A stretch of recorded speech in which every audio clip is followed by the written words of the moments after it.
नहीं नहीं नहीं, मेरा कोई शुगर डैडी नहीं है भाई साहब। औरत ने अपनी लाइबिलिटीज पूरी करने के लिए अपने से बड़ी उम्र के आदमी के साथ अफेयर चलाया कि एक तो उसकी इनकम, दूसरे उसके दिन कम। वो डैडी जी नहीं है। फिर कौन है? तो जी क्या बताऊं? मुझे वो क्या चीज़ नहीं मुहैया करते।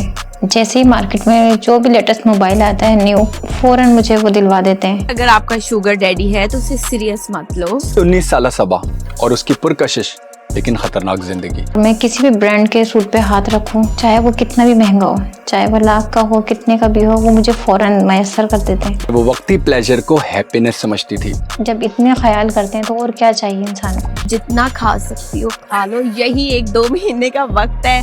लेकिन कहानी का इंटरेस्टिंग पार्ट तो वो है जब उसकी ये जिंदगी शुरू हुई थी। लेकिन उससे पहले आपको अलिशबा का हाल सुनाता हूँ। जब ये सब शुरू हुआ, जब तो मेरी उम्र 17 साल थी, मैं उस वक्त बहुत ज़्यादा छोटी थी और वो मुझसे बहुत ज़्यादा बड़े थे, उनकी 48 थी। लेकिन अलिशबा की भी ये सो कॉल्ड लग्जरी जिंदगी ज्यादा देर तक चलने वाली नहीं थी। फिर वो 1 साल तक ऐसा ही चलता रहा।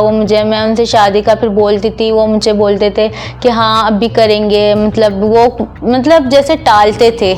वो करना मुझसे शादी नहीं चाहते थे, वो मुझसे टाइम पास। वैसे तो टाइम पास हम सभी करते हैं, जेनजी स्क्रोलिंग में, सियासतदान बयानात में, बॉस ख्यालात में और एम्प्लॉयज चाय की आड़ में। मगर ये वो वाला टाइम पास नहीं था। ये कुछ ऐसा था जैसे मेरे पास तुम हो में कंपनी के मालिक शहवार अहमद का महविश के साथ टाइम पास। बोलो नाम, शादी कब करेंगे? आज मैं जिस टैबू टॉपिक पर बात करने जा रहा हूँ वो हमारी सोसाइटी में इतना आम होता जा रहा है कि अजय को फिल्म बनानी पड़ गई और खलील भाई को ड्रामा। वो डैडी जी नहीं है। फिर कौन है? तो जी क्या बताऊं?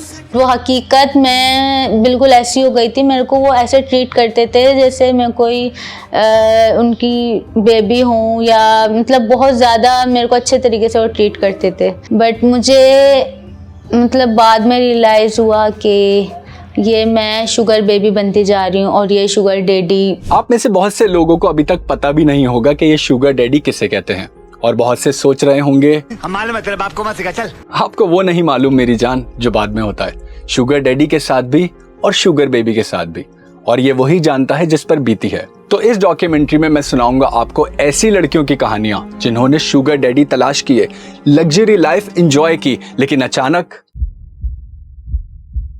सब इंट्रो में ही बता दूं क्या? चलिए शुरू करते हैं। Sugar daddy? मेरा केड़ा कोई शुगर डैडी है? Sugar daddy? ऐसे शुगर डैडी से खाओ पियो, पैसा निकलवाओ। गौतम बुद्धा ने कहा था, the root cause of suffering is attachment. Sugar dating में होती है शुगर कोटिंग, जिसकी तरफ यंगस्टर्स बिल्कुल ऐसे ही अट्रैक्ट होते हैं जैसे कोई छोटा बच्चा एक लॉलीपॉप की तरफ। शायद इसी वजह से उन्हें शुगर बेबी कहा जाता है। खैर, 17 साल अलिशबा ने रातों में ही नहीं बल्कि दिन में भी अपनी बेस्ट फ्रेंड की जिंदगी को बदलते हुए देखा। मेरी एक फ्रेंड है, उसका स्टेटस बहुत ज़्यादा लो था, फिर एकदम से बिल्कुल हाई हो गया। मैं बिल्कुल हैरान हो गई, इतनी जल्दी, इतने कम टाइम में, और ऐसी वो कोई जॉब भी नहीं करती थी। फिर जब मैंने देखा, फिर मैंने उससे कांटेक्ट किया, मैंने उससे बोला तरक्की कैसे हुई, तो फिर उसने मुझे बताया अपने बारे में, अगर तुम भी ऐसी तरक्की करना चाहती हो तो तुम मुझे फॉलो करो। बिलीव मी, ये तो महज आइसिंग ऑन द केक है। असल तमाशा तो यंग जेन के मोबाइल फोन्स में चल रहा है। तो अगर हम सोसाइटी को देखें तो आजकल सोशल कंपैरिजन बहुत ज़्यादा है। तो यहाँ पर लोग जो है अपनी अपनी जो अच्छी रील्स है वो दिखाते हैं अपने आप को, जो वो मोमेंट्स जिसमें वो बहुत ज़्यादा खुश है, जो लग्जरी मोमेंट्स है वो दिखाते हैं, और जो अपनी ज़िंदगी की रियलिटी है, जिस स्ट्रेस से वो गुजर रहे हैं, जिन मुश्किलात से वो गुजर रहे हैं, वो नहीं दिखाते। सोशल मीडिया का मुस्बत इस्तेमाल भी है और मनफी इस्तेमाल भी। डिजिटल दुनिया में हद से ज़्यादा दस्तयाब रहना आपको बिल आखिर असल दुनिया से काट ही देता है। जैसे इनको ही देख लीजिए, ये 25 साला मोहतरमा अपने 71 साल के शुगर डैडी के साथ महंगे तरीन ब्रांड्स और लग्जरी लाइफस्टाइल की खूब नुमाइश कर रही हैं। इससे उन लड़कियों की क्या जहन साजी होगी जिनके वालिद की कुल आमदनी ही महाना 30 से 35 हज़ार रुपए है। ऐसी ही कमसिन लड़कियां फिर फर्जी नामों से वहां एक्टिव हो जाती हैं जहां उन्हें ना कोई पहचानता है और ना पाबंदी लगाता है। यस, सोशल मीडिया पर, जहां ये लड़कियां #I need स्पॉन्सर के साथ पोस्ट लगाती हैं। शुगर डेटिंग में इन्वॉल्व होना ही आपकी जिंदगी को बेचैन करने के लिए काफी है। इस झूठी जिंदगी को जीना और फिर उसका सोशल मीडिया पर दिखावा करना बिल्कुल ऐसा ही है जैसे चोरी किए हुए मुर्गे को अल्लाह अकबर कहकर ज़िबा कर देना। और बिस्मिल्लाह पढ़कर खा भी लेना। 17 साला मासूम अलिशबा इस बात से अनजान थी कि वो आखिर किस दुनिया में कदम रखने जा रही है, क्योंकि इस कल्चर के बारे में जानते तो सब हैं लेकिन बताता कोई नहीं।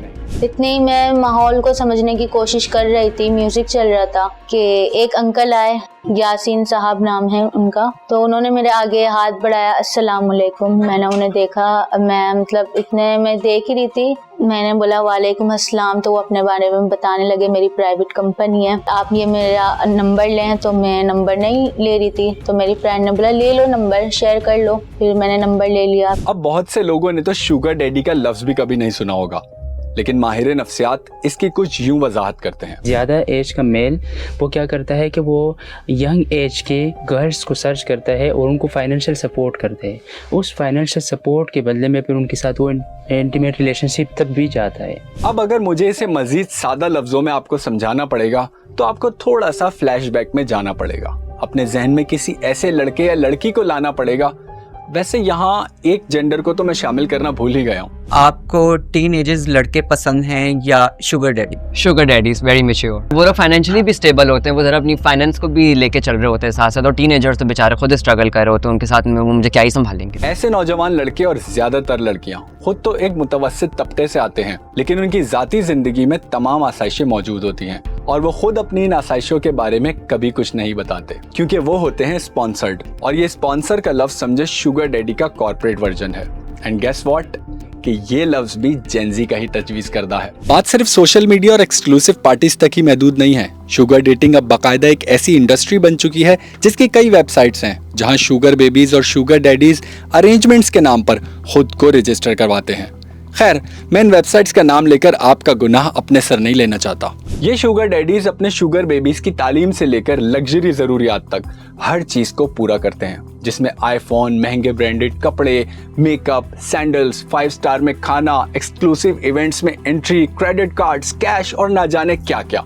और इन सब के बदले ये शुगर डैडीज फिर उनसे क्या एक्सपेक्ट करते हैं? अगर ये भी अब मुझे ही बताना पड़ेगा तो शायद आपको थिंक नहीं बल्कि YouTube किड्स लगाना पड़ेगा। पार्टी से फिर मैं घर गए, उनका मैसेज आया हुआ, थोड़ी बात होती रही, कुछ टाइम के बाद उन्होंने मुझे एक लिंक शेयर करी और उसमें बहुत ज़्यादा महंगे महंगे ब्रांडेड ड्रेस थे और फिर परफ्यूम्स की ये सब उन्होंने लिंक सेंड की और उन्होंने बोला इसमें से जो भी आपको ऑर्डर करना है आप कर दें। उसमें से एक ड्रेस बहुत ज़्यादा एक्सपेंसिव था। मैं सोच रही कि मैं इनको सेंड करूं, मेरे को बहुत ज़्यादा वो खूबसूरत लग रहा था। फिर मैंने कर ही दिया।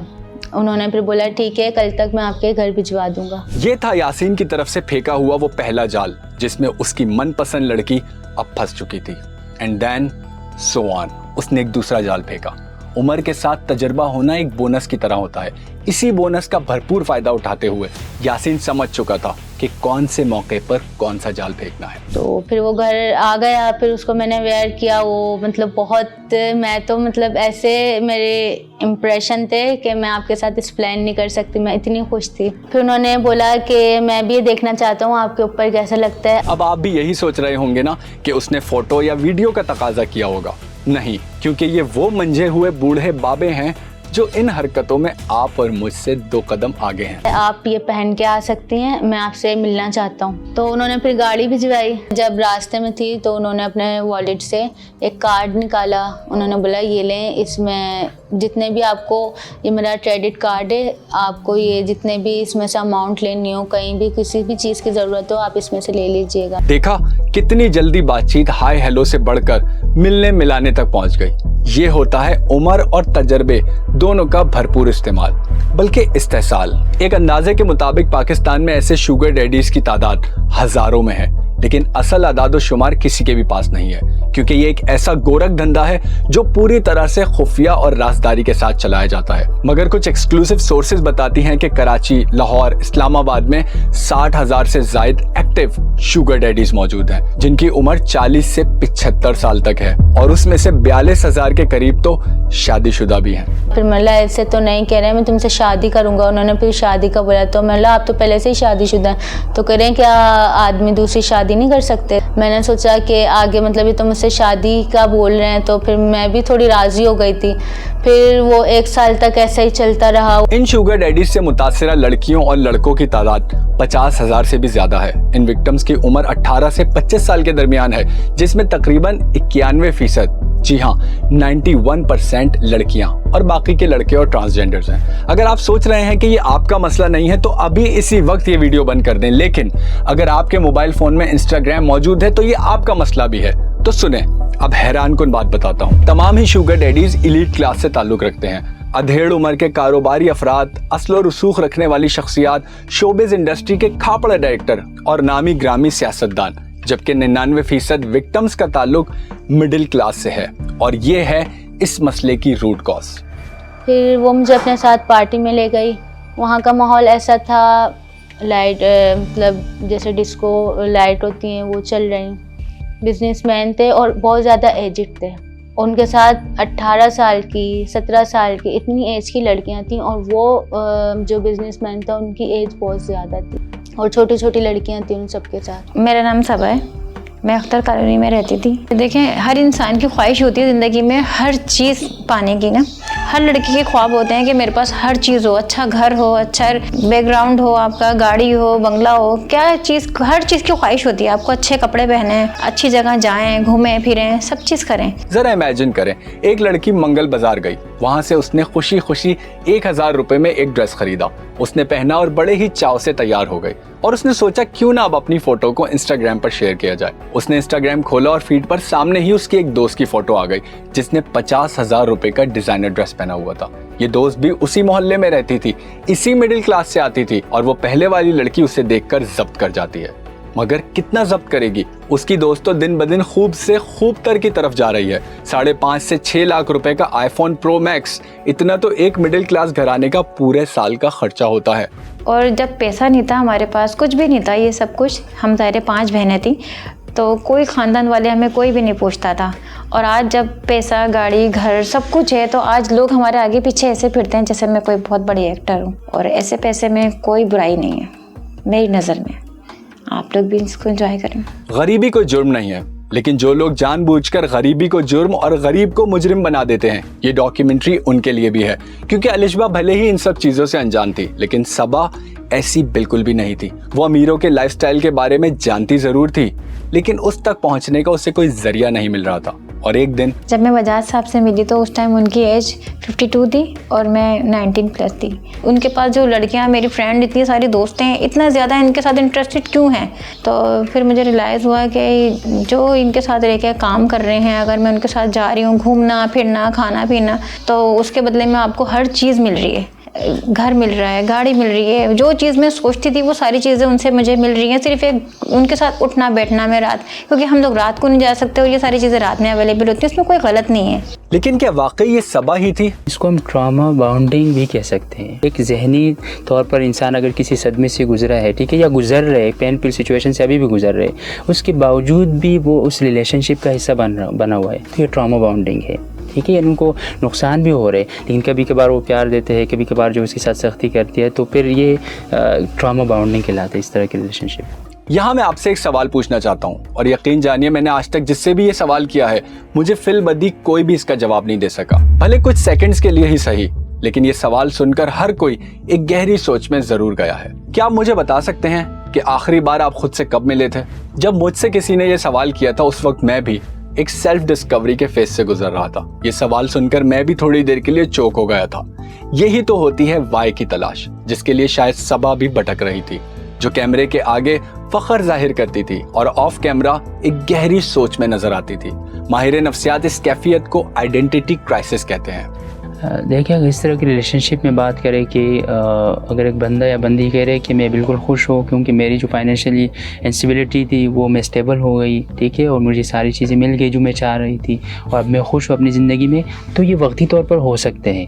और इसको हम प्लीजर कहते हैं। लेकिन जो हैप्पीनेस है ना, उनको हैप्पीनेस नहीं होगी बाद में। प्लीजर वक्ती तौर पर होते हैं, ठीक है, और जो हैप्पीनेस है वो इंटरनली होती है। और बहुत मतलब ये हम कह सकते हैं कि इस तरह की रिश्तों में रहने वाले लोगों के लिए बहुत कम होते हैं, ठीक है। रिसेंटली तो वो ये बता रही है कि मैं बिल्कुल खुश हूँ, जो मैं चाह रही थी वो मुझे मिल रहा है। लेकिन इन फ्यूचर जो है वो एक वक्त ऐसा आएगा कि वो बीइंग अ साइकोलॉजिस्ट, अगर मैं आपसे शेयर करूँ अपने पर्सपेक्टिव, तो एक वक्त ऐसा आएगा कि फिर वो बेचैन रहेगी, पछतावा है, मतलब एक गिल्ट होगा उनको। लेकिन अलिशबा खुशकिस्मत थी जिसने शुगर डेटिंग के जाल से खुद को निकाला भी, और 1 साल तक शदीद जहनी अजियत से गुजरने के बाद आखिरकार उसकी मुलाकात खुद से हुई। फिर बाद में मुझे रियलाइज़ हुआ कि ये मैंने बहुत गलत किया। लड़की के पास सब कुछ, भले कुछ ना हो, उसके पास इज़्ज़त बहुत बड़ी चीज़ होती है, इज़्ज़त। फिर मुझे बाद में मतलब सब कुछ पता चला कि ये जो मैंने किया है बहुत गलत है। मेरे को मतलब कहीं सुकून नहीं मिलता था। सब कुछ चीज़ें मेरे पास थी अवेलेबल, मतलब गाड़ियाँ, बंगला, मतलब जैसे मैं लाइफ गुजारना चाहती थी सब कुछ था। बट जो सुकून है ना, मुझे सुकून कहीं नहीं मिल रहा था। कि मैं मतलब ढूंढती थी कि मैं मतलब हर जगह सुकून तलाश करने जाती थी, मुझे कहीं नहीं मिलता था। उसने अपनी इज्जत के साथ वो पार्टनर भी खो दिया था जिसे वो अपना जीवन साथी बनाने के ख्वाब देख रही थी। और ये था उसकी सो कॉल्ड लग्जरी लाइफस्टाइल का वो थप्पड़ जिसकी गूंज और सीटियां आज भी उसके कानों में गूंजती हैं। फिर उसके बाद मैंने कुछ टाइम मैंने उनका वो मोबाइल यूज़ कर रहे थे। मैंने उनके मोबाइल में देखा कि वो जैसे मेरे को उन्होंने टैप किया, जैसे मैं शुगर बेबी, ऐसे वो दूसरी किसी शुगर बेबी को ढूंढ रहे थे और उसी से वो बात कर रहे थे। मैं पहले बहुत ज़्यादा ना समझती, बट अब मुझे सब कुछ समझ आ गया था आहिस्ता आहिस्ता के वही कि इंसान के साथ जब तक सब कुछ होता नहीं है तो वो कैसे समझता है। वो कहते हैं ना कि तब्दीली की शुरुआत खुद से ही होती है। जो खुद को बदलना चाहे उसे कोई रोक नहीं सकता, और जो ना चाहे उसे कोई तब्दील नहीं कर सकता।